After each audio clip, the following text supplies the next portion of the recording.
गुरुर्ब्रह्मा गुरुर्विष्णुर् गुरुर्ब्रह्मा गुरुर्विष्णुर् गुरुर्देवो महेश्वरः गुरुर्देवो महेश्वरः गुरुसाक्षात् परब्रह्म गुरुर्साक्षात् परब्रह्म तस्मै श्री गुरवे नमः तस्मै श्री गुरवे नमः। यदा यदा हि धर्मस्य ग्लानिर्भवति भारत अभ्युत्थानं धर्मस्य तदात्मानं सृजाम्यहं परित्राणाय साधूनां विनाशाय च दुष्कृतां धर्म संस्थापनार्थाय संभवामि युगे युगे। प्रेम से बोलो श्री कृष्ण भगवान की जय। मित्रों, एक बार बोल दो ना राधे राधे। प्यारे भक्तों, मित्रों, श्री भागवत गीता यथा रूप का प्रसाद आप तक पहुँचा रहे हैं आचार्य श्री राजेंद्र कुमार सूर्यवंशी। उनके मुख के द्वारा भगवान श्री कृष्ण की चरणों की धूल उनके शिष्य उनके द्वारा आपको ये प्रसाद ग्रहण करने के लिए प्रतिदिन आपकी सेवा में रहते हैं। धन्य है आप भक्त जो हरि महाराज आप सब पे कृपा करके और भागवत कथा का आनंद आपको पहुंचा रहे। तो प्रेम से बोलो श्री कृष्ण भगवान की जय। तो मित्रों, पिछले धारावाहिक में हमने वाणी में कहा था, एक बार सुन लीजिए। कृष्ण को अपनी बुआ पृथा के पुत्र से कभी भी ऐसी आशा नहीं थी। इस प्रकार से कृष्ण ने अपने मित्र की मन स्थिति की पूर्ण सूचना परिहास वश दी है। तो प्रेम से बोलो श्री कृष्ण भगवान। यहाँ तक पिछले धारावाहिक में हमने समाप्ति की थी। अब हम धारावाहिक का प्रथम अध्याय शुरू कर रहे हैं। अध्याय 1 है, वही चल रहा है अभी। तो आगे से वाणी सुनिए।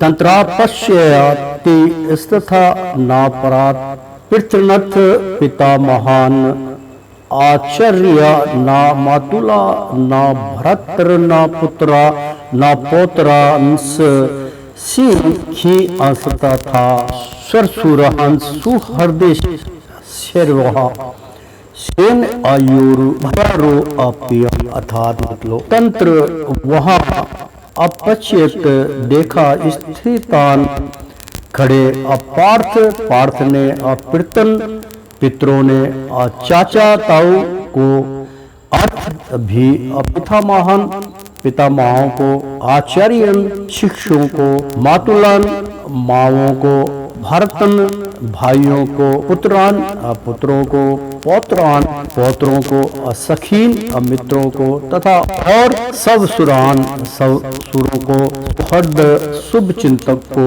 चा अभी एवं निश्चित ही असैन्यों सेनाओं के उभयों दोनों पक्षों की अपि असहित। अनुवाद। अर्जुन ने वहां पर दोनों पक्षों की सेनाओं के मध्य में अपने चाचा ताऊओं पितामहों गुरुओं मामाओं भाइयों पुत्रों पौत्रों मित्रों तथा ससुरों और शुभचिंतकों को भी देखा। तात्पर्य ये हुआ, अर्जुन युद्ध भूमि में अपने सभी संबंधियों को देख सका। वह अपने पिता के समकालीन भूरेश्रवा जैसे व्यक्तियों भीष्म तथा सोमदत्त जैसे पितामहों द्रोणाचार्य तथा कृपाचार्य जैसे गुरुओं शल्य तथा शकुनी जैसे मामाओं दुर्योधन जैसे भाइयों लक्ष्मण जैसे पुत्रों अश्वत्थामा जैसे मित्रों एवं कृत्यवर्मा जैसे अशुभ चिंतकों को देख सका।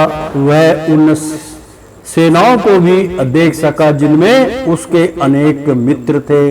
तानस मिच्छया साग कौंतन ने सर्वन् बंधुवन् वस्थितान् कृपया पराविष्टो विषदन्निदम भवित्यः तान उन सब को समीक्ष्य देखकर स वै कौतन्य कुंती पुत्र सर्वहन सभी प्रकार के बंधुवन संबंधियों को अवस्थित स्थान स्थित कृपया दयावंश पर्या अत्यधिक अविष्ट अभिभूत विषिदन अशोक करता हुआ इदम इस प्रकार अब्रवीत बोला। अनुवाद। जब कुंती पुत्र अर्जुन ने मित्रों तथा संबंधियों की इस विभिन्न श्रेणियों को देखा तो वह करुणा से अभिभूत हो गया और इस प्रकार बोला। अर्जुन उवाच हष्टेहमा सवजन कृष्ण युयोतसु असमो प्रसिद्धतम सिद्धंत मम गात्रणै मुखन च परिअसुच्यति। अर्जुन वाच। अर्जुन ने कहा दृश्यवा देखकर इमम इन सारे 100 जन्म संबंधियों को कृष्ण हे कृष्ण युयोतसुम युद्ध की इच्छा रखने वाले समूह अपस्थितम उपस्थित सिद्धांति कांप रहे हैं। मम मेरे गात्रिणी शरीर के अंग मुखम मुंह अचा अभी अपरिशुष्यति सुख रहा है। अनुवाद। अर्जुन ने कहा हे कृष्ण इस प्रकार युद्ध की इच्छा रखने वाले अपने मित्रों तथा संबंधियों को अपने समक्ष उपस्थित देखकर मेरे शरीर के अंग कांप रहे हैं और मेरा मुंह सूखा जा रहा है। तात्पर्य यथार्थ भक्ति से युक्त मनुष्य में सारे सद्गुण रहते हैं जो सत्पुरुषों या देवताओं में पाए जाते हैं, जबकि अभक्त अपनी शिक्षा तथा संस्कृति के द्वारा भौतिक योग्यताओं में चाहे कितना भी उन्नत क्यों ना हो इस ईश्वरीय गुणों से विहीन होता है। अतः सब जनों मित्रों तथा संबंधियों को युद्ध भूमि में देखते ही अर्जुन उन सबों के लिए करुणा से अभिभूत हो गया जिन्होंने परस्पर युद्ध करने का निश्चय किया था। जहां तक उसके अपने सैनिकों का संबंध था वह उनके प्रति प्रभाव से दयालु था, किंतु विपक्षी दल के सैनिकों की आसन मृत्यु को देखकर वह उन पर भी दया का अनुभव कर रहा था। और जब वह इस प्रकार सोच रहा था तो उसके अंगों में कंपन होने लगा और मुंह सूख गया। उन सबको युधा भी मुख देखकर उसे आश्चर्य भी हुआ। प्राय सारा कुटुंब अर्जुन के सगे संबंधी उससे युद्ध करने आए थे। यद्यपि इसका उल्लेख नहीं है, किंतु तो भी सहज अनुमान लगाया जा सकता है कि न केवल उसके अंग कांप रहे थे और मुंह सूख रहा था, आपूर्ति व दयावंश रुदन भी कर रहा था। अर्जुन में ऐसे लक्षण किसी दुर्बलता के कारण नहीं, आपूर्ति हृदय की कोमलता के कारण थे, जो भगवान के शुद्ध भक्त का लक्षण है। अतः कहा गया है वया स्थित भक्ति भर्गवत्या किंचनः सर्वे गुण है सत्तर सम्मसते असुरः। हराव भक्त तैसे आकुतो महद गुणा मनोरथे ना सती अधावतो भई। जो भगवान के प्रति अविचल भक्ति रखता है उसमें देवताओं के सद्गुण पाए जाते हैं, किंतु जो भागवत भक्त नहीं है उसके पास भौतिक योग्यताएं ही रहती हैं जिनका कोई मूल्य नहीं होता। इसका कारण यह है कि वह मानसिक धरातल पर मंडराता रहता है और ज्वलंत माया के द्वारा अवश्य ही आकृष्ट होता है। भागवत 5:18 और 12। वेप अथुर्ष्योः शरीरे अमे अरोम हर्षवा जते है मांडवे संसते अस्ता तत्व का कैचे हो परिदहाते है वे पथु शरीर का कंपन चा अभी शरीर में मेरे रोम हर्ष रोमांच चा भी जैसे उत्पन्न हो रहा है। गांडीवम अर्जुन का धनुष गांडीवम संसते छूटिया सरक रहा है। हस्ततात हाथ से त्वक त्वचा चा भी निश्चित ही परिधते जल रही है।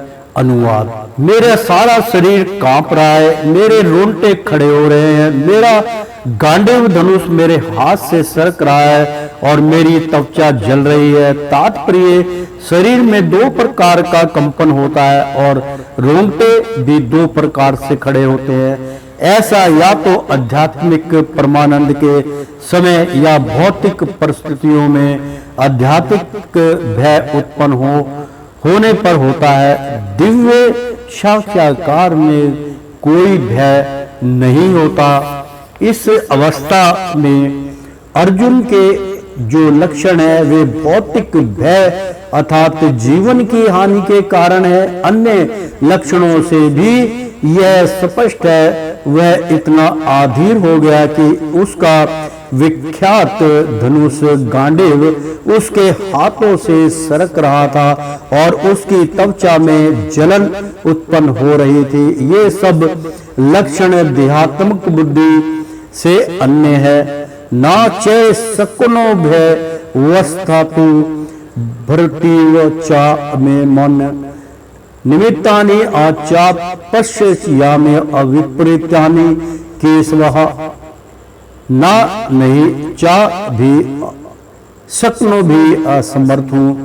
अवस्था तुम खड़े होने में अपरमति भूलता हुआ एव दृष्ट क्या तथा मैं मेरा मन निमित्तानि कारण चा अभी अपश्यामि देखता हूं।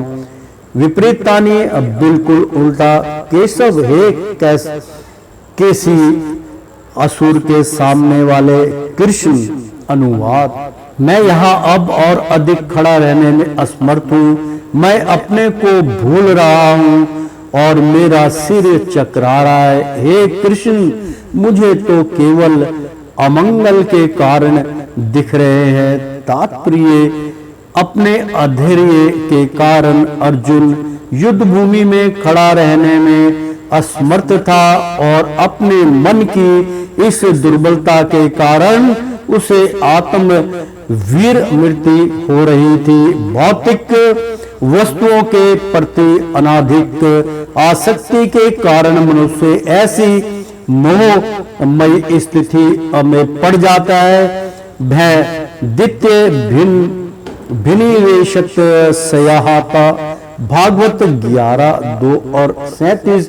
ऐसा भय तथा मानसिक असंतुलन उन व्यक्तियों में उत्पन्न होता है जो भौतिक परिस्थितियों से ग्रस्त होते हैं। अर्जुन को युद्ध भूमि में केवल दुखदायी अपराजय की प्रतीति हो रही थी। वह शत्रु पर विजय पाकर भी सुखी नहीं होगा। निमित्तानि विपत्तानि शब्द महत्वपूर्ण है। जब मनुष्य को अपनी आशाओं में केवल निराशा दिखती है तो वह सोचता है मैं यहाँ क्यों हूँ। प्रत्येक प्राणी अपने में तथा अपने स्वार्थ में रुचि रखता है। किसी की भी परमात्मा में रुचि नहीं होती। कृष्ण की इच्छा से अर्जुन अपने स्वार्थ के प्रति अज्ञान दिखा रहा है। मनुष्य का वास्तविक स्वार्थ तो विष्णु या कृष्ण से निहित है और वृद्धजीवी इसे भूल जाता है, इसलिए उसे भौतिक कष्ट उठाने पड़ते हैं। अर्जुन ने सोचा कि उसकी विजय केवल उसके शोक का कारण बन सकती है। प्रेम से बोलो श्री कृष्ण भगवान की जय। नाच शेर सुन्न पश्यामि हत्वा सवज नाम हवे ना कांडे अविजय कृष्णाचा रांझे सुखानियाचा ना तो चा भी श्रेय कल्याण। अनुष्य या मैं पहले से देख रहा हूं, अथवा मारकर स्वजनक अपने संबंधियों को अहावे शुद्ध युद्ध में ना तो कांडे आकांक्षा करता हूं विजयम यानी के विजय कृष्ण, हे कृष्ण ना तो अच्छा अभिराज्यम राज्य सुखानी सुख का सुख चा अभी अनुवाद। इस युद्ध में अपने ही स्वरजनों का वध करने से ना तो मुझे कोई अच्छाई दिखती है और ना है कृष्ण मैं उससे किसी प्रकार की विजय राज्य या सुख की इच्छा रखता हूं। तात्पर्य यह जाने बिना कि मनुष्य का स्वार्थ विष्णु या कृष्ण में है, सारे वृद्ध जीव शारीरिक संबंधों के द्वारा यह सोचकर आकर्षित होते हैं कि वे ऐसी परिस्थितियों में प्रसन्न रहेंगे। ऐसी देहात्म बुद्धि के कारण वे भौतिक सुख के कारणों को भी भूल जाते हैं। अर्जुन को तो क्षत्रिय का नैतिक धर्म भी अब भूल गया था। कहा जाता है कि दो प्रकार के मनुष्य परम शक्तिशाली तथा जाज्वल यान कहा जाता है। शक्तिशाली तथा जाज्वल यमान सूर्य मंडल में प्रविष्ट करने के भागी होते हैं। ये है एक तो क्षत्रिय जो कृष्ण की आज्ञा से युद्ध में मरता है, तथा दूसरा सन्यासी जो आध्यात्मिक अनुशीलन में लगा रहता है। अर्जुन अपने शत्रुओं को भी मारने से विमुख हो रहा है। अपने संबंधियों की बात तो छोड़ दे, यह सोचता है कि असुरजनों को मरने से उसे जीवन में सुख नहीं मिल सकेगा, अतः वह लड़ने के लिए इच्छुक नहीं है। जिस प्रकार की भूख ना लगने पर कोई भोजन बनाने को तैयार नहीं होता, उसने तो वन जाने का निश्चय ही कर लिया है, जहां वह एकांत में निराशापूर्ण जीवन काट सके। किंतु क्षत्रिय होने के नाते उसे अपने जीवन निर्वाह के लिए राज्य चाहिए, क्योंकि क्षत्रिय कोई अन्य कार्य नहीं कर सकता। किंतु अर्जुन के पास राज्य कहाँ है? उसके लिए तो राज्य प्राप्त करने का एकमात्र अवसर है कि अपने बंधुओं से लड़कर अपने पिता के राज्य का उत्तराधिकारी प्राप्त करे, जिसे वह करना नहीं चाह रहा था। इसलिए वह अपने को जंगल में एकांतवास करके निराश का एकांत जीवन बिताने के लिए योग्य समझता है। प्रेम से बोलो श्री कृष्ण भगवान की जय। की अन्नो राजियन गोविंद की भोगे जीवरे वेतन वाह ये समर्थे कंडित नो राजन भोगा सुखानी चा ता एमेश वस्तितता युद्धे प्रणाम सत्य कत्वा धान्य चे आचार्य पितर पुत्रासत धैर्य आचा पिता महा मातुल्ला सब सूरा पौत्र श्याला संबंधित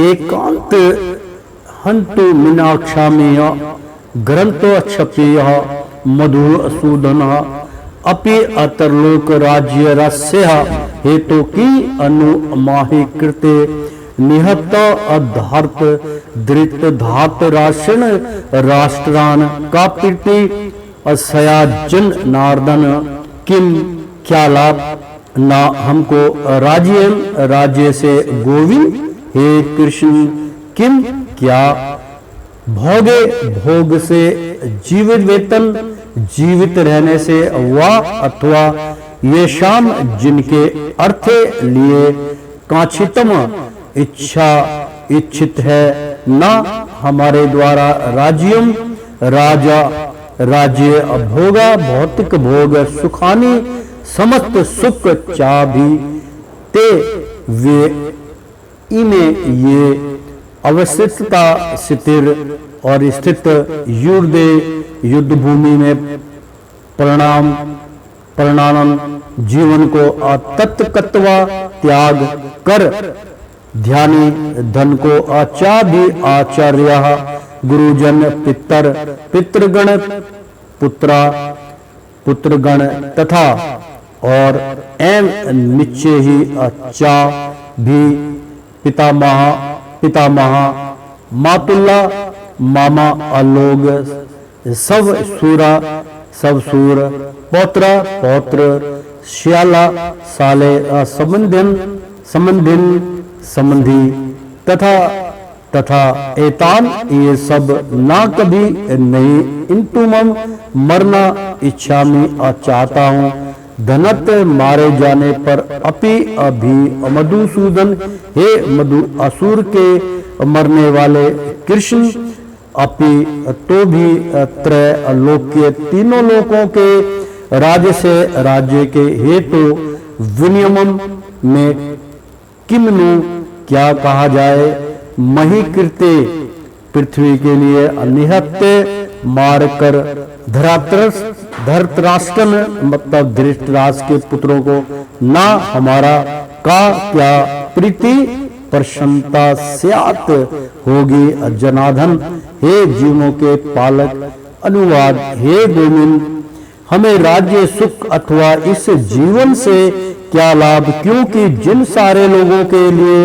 हम उन्हें चाहते हैं वे ही इस युद्ध भूमि में खड़े हैं हे मधुसूदन जब गुरुजन पितृगण पुत्रगण पितामह मामा ससुर पौत्रगण साले तथा अन्य सारे संबंधी अपना अपना धन एवं प्राण देने के लिए तत्पर है और मेरे समक्ष खड़े हैं तो फिर मैं इन सब को क्यों मारना चाहूंगा भले ही वे मुझे क्यों ना मार डालें हे जीवों के पालक मैं इन सबों से लड़ने को तैयार नहीं भले ही बदले में मुझे तीनों लोग क्यों ना मिलते हों इस पृथ्वी की तो बात ही छोड़ दो भला धृतराष्ट्र के पुत्रों को मारकर हमें कौन सी प्रसन्नता मिलेगी इसी को मित्रों मोह जाल कहते हैं तभी वो चूक जाता है तात्पर्य अर्जुन ने भगवान कृष्ण को गोविंद कहकर संबोधित किया क्योंकि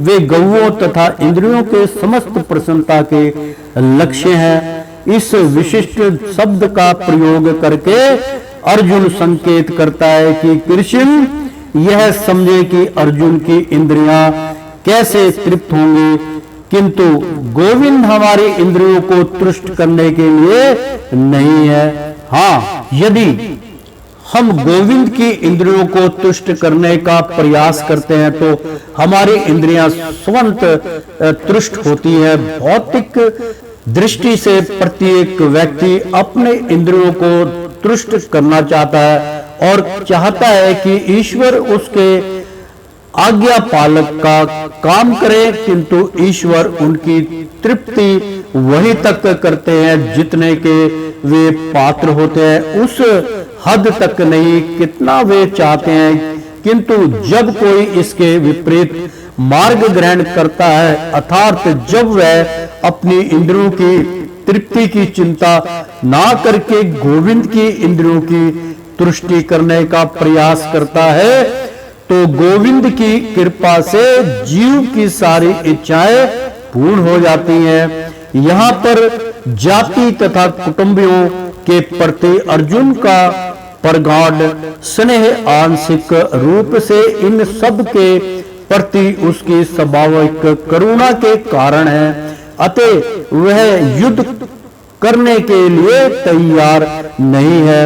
हर व्यक्ति अपने वैभव का प्रदर्शन अपने मित्रों तथा परिजनों के समक्ष करना चाहता है किंतु अर्जुन को भय कि उसके सारे मित्र तथा परिजन युद्ध भूमि में मारे जाएंगे और वह विजय के पश्चात उनके साथ अपने वैभव का उपयोग नहीं कर सकेगा। भौतिक जीवन का यह सामान्य लेखा जोखा है किंतु आध्यात्मिक जीवन इससे सर्वथा भिन्न होता है क्योंकि भक्त भगवान की इच्छाओं की पूर्ति करना चाहता है।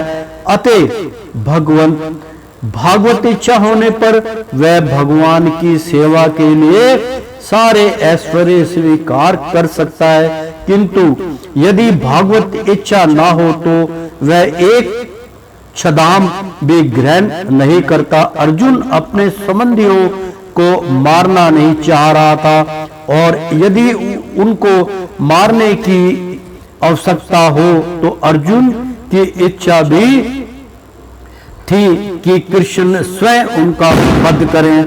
इस समय उसे यह पता नहीं है कि कृष्ण उन सबों को युद्ध भूमि में आने के पूर्व ही मार चुका है, और अब उसे निमित्त मात्र बनाना है। इसका उद्घाटन अगले अध्यायों में होगा। भगवान का असली भक्त होने के कारण अर्जुन अपने अत्याचारी बंधुओं से प्रतिशोध नहीं लेना चाहता था, किंतु यह तो भगवान की योजना थी कि सबका वध हो। भागवत भक्त दुष्टों से प्रतिशोध नहीं लेना चाहते, किंतु भगवान दुष्टों द्वारा भक्त के उत्पीड़न को सहन नहीं कर पाते। भगवान किसी व्यक्ति को अपनी इच्छा से क्षमा कर सकते हैं, किंतु यदि कोई उनके भक्तों को हानि पहुंचाता है तो वे उस क्षमा नहीं करते, उसे कभी भी क्षमा नहीं करते। इसलिए भगवान इन दुराचारियों का वध करने के लिए उद्यत थे, यद्यपि अर्जुन उन्हें क्षमा करना चाहता था। प्रेम से बोलो श्री कृष्ण भगवान की जय। पाप मेवा श्रेय दसमः नः तवतना तत्तता तस्मन तस्मा अनहर वन्य अनंतु धृत राष्ट्र सबाबंध भानः वानः सर्वजना ही अकंठ अत्वा सुखीन अश्याम माधव। पापम यानी कि पाप एवं निश्चित ही आश्चर्य लगेगा, असमान हमको अस्तवा मारकर ऐतान इन सब आततानियों को समस्त अते ना कभी नहीं हर रहा योग्य वयम हम हन तुम मारने के लिए धृतराष्ट्र के पुत्रों को सा बांधवान उनके मित्रों सहित सब जन्म कुटुंबियों को ही निश्चय ही कथम कैसे अथवा मारकर सुखी श्याम हम होंगे। माधव हे लक्ष्मीपति कृष्ण की जय हो। अनुवाद। यदि हम ऐसे आतताइयों का वध करते हैं तो हम पर पाप चढ़ेगा।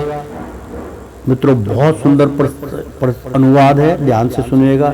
यदि हम ऐसे आतताइयों का वध करते हैं तो हम पर पाप चढ़ेगा। अतः यह उन्नत नहीं होगा कि हम धृतराष्ट्र के पुत्रों तथा उनके मित्रों का वध करें। हे लक्ष्मीपति कृष्ण, इससे हमें क्या लाभ होगा और अपने ही कुटुंबों को मारकर हम किस प्रकार सुखी हो सकते हैं। तात्पर्य मित्रों भक्तों, वैदिक आदेश अनुसार आतताई 6 प्रकार के होते हैं। एक विष देने वाला, दूसरा घर में अग्नि लगाने वाला, तीसरा घातक हथियार से आक्रमण करने वाला, चौथा धन लूटने वाला, पांचवा दूसरे की भूमि हड़पने वाला तथा छठा पराई स्त्री का अपहरण करने वाला। ऐसे आतताइयों का तुरंत वध कर देना चाहिए, क्योंकि इनके वध से कोई पाप नहीं लगता। आतताइयों का इस तरह वध करना किसी सामान्य व्यक्ति को शोभा दे सकता है, किंतु अर्जुन को सामान्य व्यक्ति को नहीं। वह स्वभाव से साधु है, अतः वह उनके साथ माधुवत व्यवहार करना चाहता था, किंतु इस प्रकार का व्यवहार क्षत्रिय के लिए उपयुक्त नहीं है। यद्यपि राज्य के प्रशासन के लिए उत्तरदायी व्यक्ति को साधु प्रकृति का होना चाहिए, किंतु उसे कायर नहीं होना चाहिए। उदाहरणार्थ, भगवान राम इतने साधु थे कि आज भी लोग राम राज्य में रहना चाहते हैं, किंतु उन्होंने कभी कायरता प्रदर्शित नहीं की। रावण आतताई तथा, क्योंकि वह राम की पत्नी सीता का अपहरण करके ले गया था, किंतु राम ने उसे ऐसा पाठ पढ़ाया जो विश्व इतिहास में बेजोड़ है। अर्जुन के प्रसंग में विशिष्ट प्रकार के आतत्रियों से भेंट होती है। ये है उसके निजी पितामह, आचार्य, मित्र, पुत्र, पौत्र इत्यादि। इसलिए अर्जुन ने विचार किया कि उनके प्रति वह सामान्य आतताइयों जैसे कुटु व्यवहार ना करे। इसके अतिरिक्त साधु पुरुषों को तो क्षमा करने की सलाह दी जाती है। साधु पुरुषों के लिए ऐसे आदेश किसी राजनीतिक आपातकाल से अधिक महत्व रखते हैं। इसलिए अर्जुन ने विचार किया कि राजनीतिक कारणों से सब जनों का वध करने की अपेक्षा धर्म तथा सदाचार की दृष्टि से उन्हें क्षमा कर देना श्रेयस्कर होगा। अतः क्षणिक शारीरिक सुख के लिए इस तरह वध करना लाभप्रद नहीं होगा। अनंत जब सारा राज्य तथा उससे प्राप्त सुख स्थायी नहीं है, तो फिर अपने सब जनों को मारकर वह अपने ही जीवन तथा शाश्वत मुक्ति को संकट में क्यों डाले। अर्जुन द्वारा कृष्ण माधव अथवा लक्ष्मीपति के रूप में संबोधित करना भी सार्थक है। वह लक्ष्मीपति कृष्ण को यह बताना चाह रहा था कि वे उसे ऐसा काम करने के लिए प्रेरित ना करे जिससे अनिष्ट हो, किंतु कृष्ण कभी भी किसी का अनिष्ट नहीं चाहते, भक्तों का तो कदापि नहीं। यद्यपते नः पश्यन्ति अलोभो पहत्यचेतस् कुलक्षय कृत दोषः मित्र दोहे चा पातकमः कंथ ना गेह मस मा भी अपापा दश मा भी नित्यवत्रमतुमः कुल अच्छा कृत्र दोषः पर पश्ये दृजनः नार्दनः यदि यदि यदि अपि भी ऐते ये ना नहीं पश्यन्ति देखने हैं।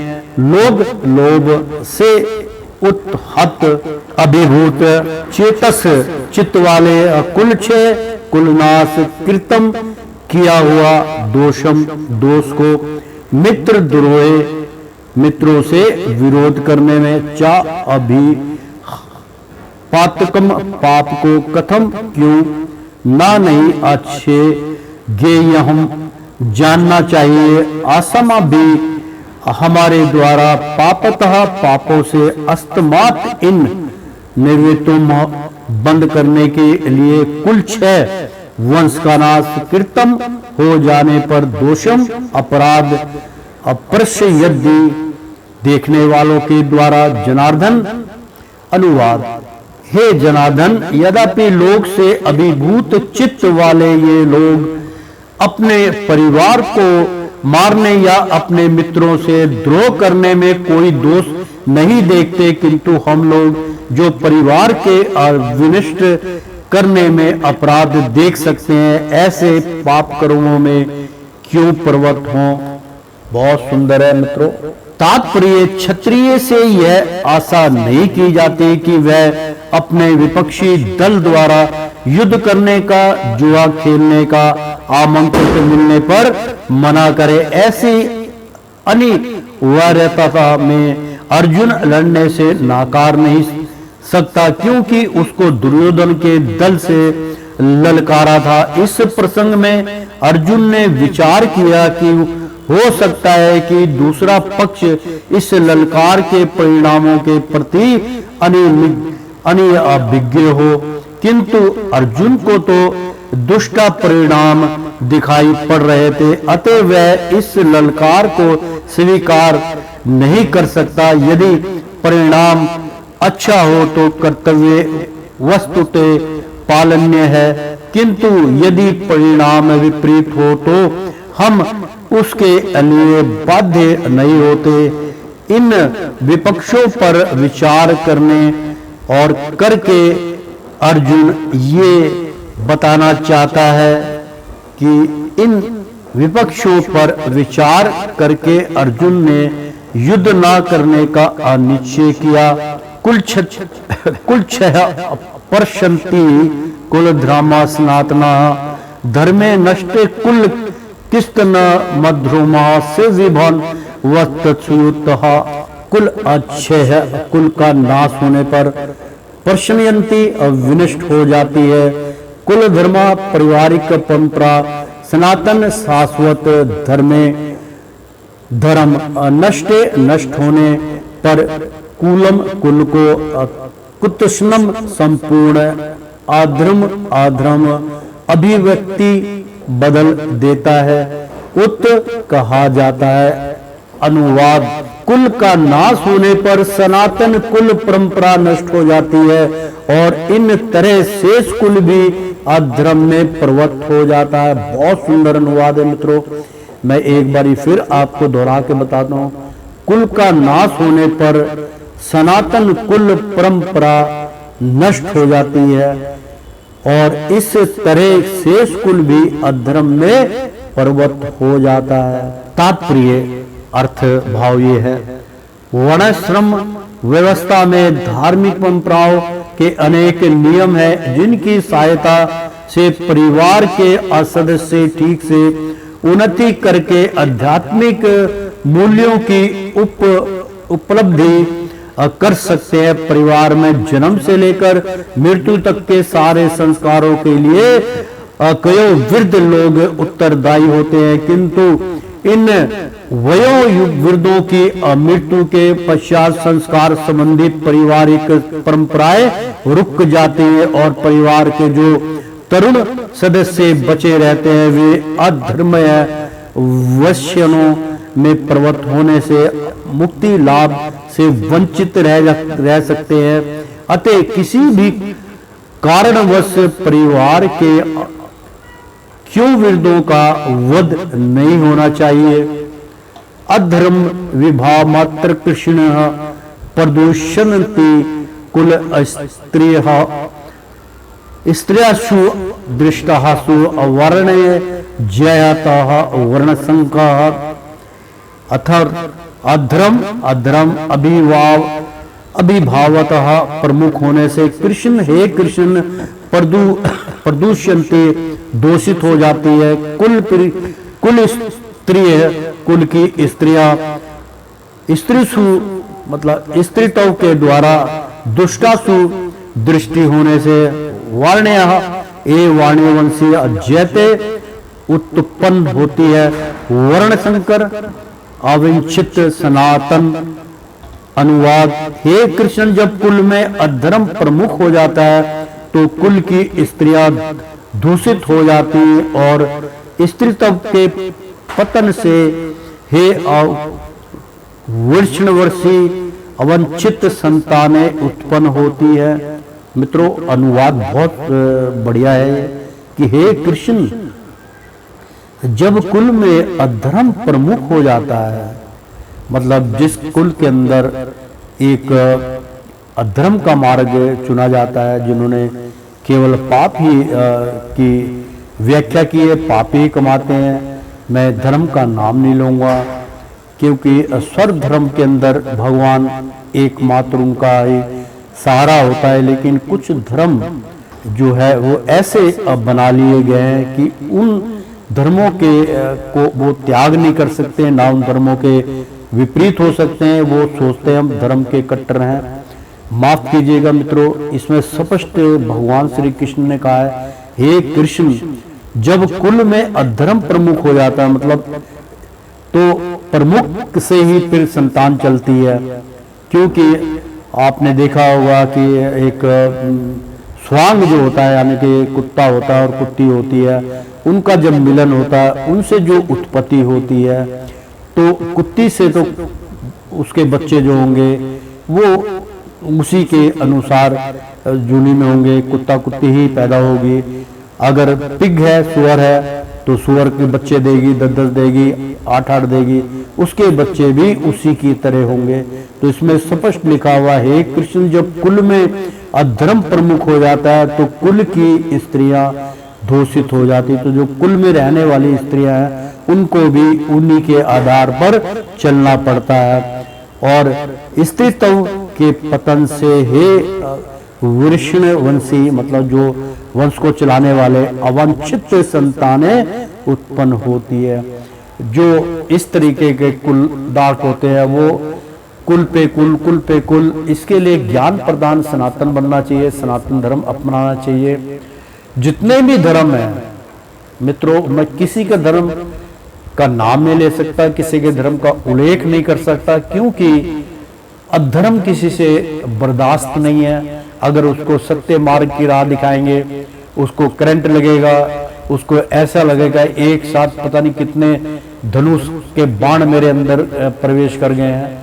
तो मित्रों, बहुत समझाया था कुरुक्षेत्रों में, अब पांडवों ने कि भाई किसी तरीके से वही अभी इसमें अमूल्य ज्ञान चल रहा है। अर्जुन वही चाहता है कि इस युद्ध से या इससे मार कर मुझे क्या हासिल होगा। लेकिन मित्रों, ये घोर कलयुग की पहचान है। आप देख रहे हैं आतंकवाद कितना फैला हुआ है, इसमें बार बार उसका उल्लेख है। तो ऐसे लोगों का कोई इसमें वो नहीं है। तो इसके अंदर इसका बहुत बड़ा मतलब जो है ज्ञान प्रदान किया है इन्होंने कि हे कृष्ण, जब कुल में अधर्म प्रमुख हो जाता है, आप समझ रहे हैं ना मेरा इशारा कहाँ है, कि कृष्ण जब कुल में अधर्म हो जाता है तो कुल की स्त्रियां दूषित हो जाती हैं। मतलब सबसे पहले जो उनकी स्त्रियां धर्म कर्म उनके नष्ट हो जाते हैं। और स्त्रीत्व के पतन से है वृक्षण वंशी, यानी कि जो आपका वंश है अवांछित, मतलब उसके अगेंस्ट संतानें उत्पन्न होती है। तात्पर्य ये हुआ, जीवन में शांति, सुख तथा आध्यात्मिक उन्नति का मुख्य सिद्धांत मानव समाज में अच्छी संतान का होना है। वर्णाश्रम धर्म के नियम इस प्रकार बनाए गए थे कि राज्य तथा जाति की आध्यात्मिक उन्नति के लिए समाज में अच्छी संतानें उत्पन्न हो।